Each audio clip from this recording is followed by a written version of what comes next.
Security overseeing a new government, but only of Republicans. The Republicans have to be removed and then have new elections overseen by the Democrats, making sure that doesn't happen. The Republicans must understand this is a total takeover, ending the two-party system by the desperate Democrats whose party had imploded. They hate Trump. They hate InfoWars because they hate America. They hate you. Do you understand? They call you bitter clingers. They want to defeat you. They want to crush you. They want to run your life. Here is former senior CIA analyst Michael Schroyer, who I want to get back on. Here is the report. What do you make of what James Comey claims President Trump said to him about the Michael Flynn investigation? And I quote, this is what the New York Times is quoting, "I hope you can let this go.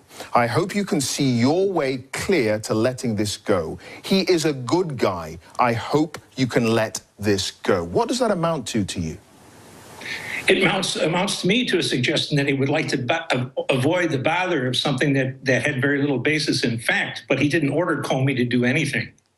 And so it's kind of, to me, it's much ado about not much. All right, okay, so he didn't, but the United States Code, Section 1503, Title 18, you probably know more about this than I do. It's the law relating to obstruction of justice. It says, whoever corruptly influences or endeavors to influence the due administration of justice is guilty of obstruction of justice. He didn't have to order Mr. Comey to shut down the investigation, did he? He only needed to lean on him. I don't think that's, you know, we interpret words differently, sir. I think if there's has been any obstruction of justice, all you need to do is review Comey's history.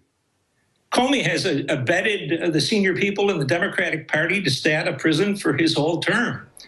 Again, the president's going to say things privately that can come back to haunt him. Any president can. Sure. And now, go ahead, sir. I'm sorry to interrupt. You make a very important point there, don't you? You say privately, because this discussion apparently happened after a four-way meeting involving the Vice President Mike Pence and the Attorney General Jeff Sessions. Now, they had the briefing with Mr. Comey and the President. The President then asked the Vice President and the Attorney General to leave the room. And then he made these comments to Mr. Comey. Comey said 2 months later he didn't try to influence him. Well, sir, you're caught. What's fishy to me is, where do you have your information from? The New York Times? The New York Times said the day after Comey resigned that he had just asked for massive funding for the Russian investigation. The next day, his successor said he knew of no such thing, and that request wouldn't go to Congress, it would go to the Justice Department. So if you're asking me, do I believe the New York Times? No. And if Comey produces a memo, I would think it has to come out of the electronic system of the FBI.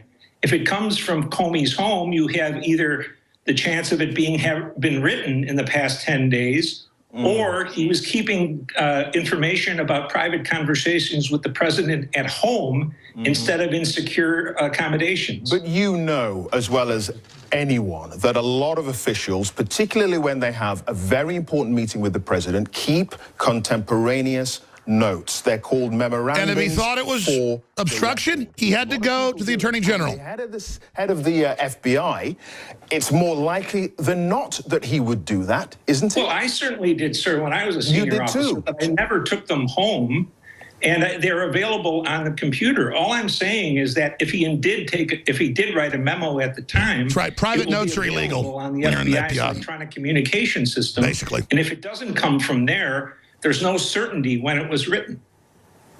The dollar has fallen to its lowest level in 6 months.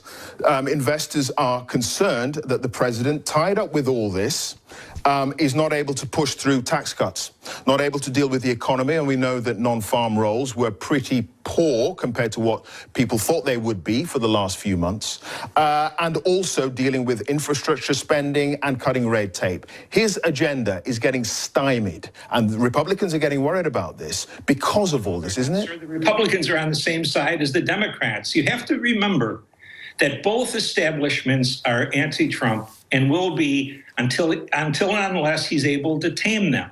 Take, for example, now that idiot McCain you had on there. talking about Watergate. Head of the Senate Intelligence Committee, by the way.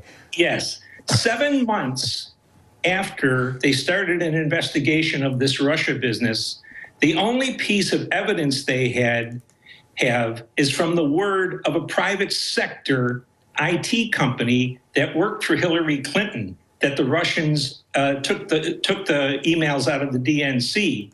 And your own Royal Services Institute came back and said those people are lying. They never talked to us about what happened in the world of cybersecurity this year.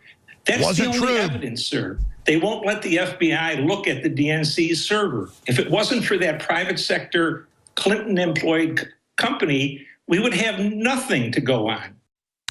That's a former senior CIA officer and someone I don't even know for being conservative. And why are it was like every former top CIA guy or liberal or real progressives or black op commanders like Colonel Schaefer or even Dennis Kucinich or Glenn Greenwald or any of these people, why are they for Trump? Even though they disagree with a lot of his politics. Because he's the president and he's under globalist attack and a shadow government is trying to fully take the country over.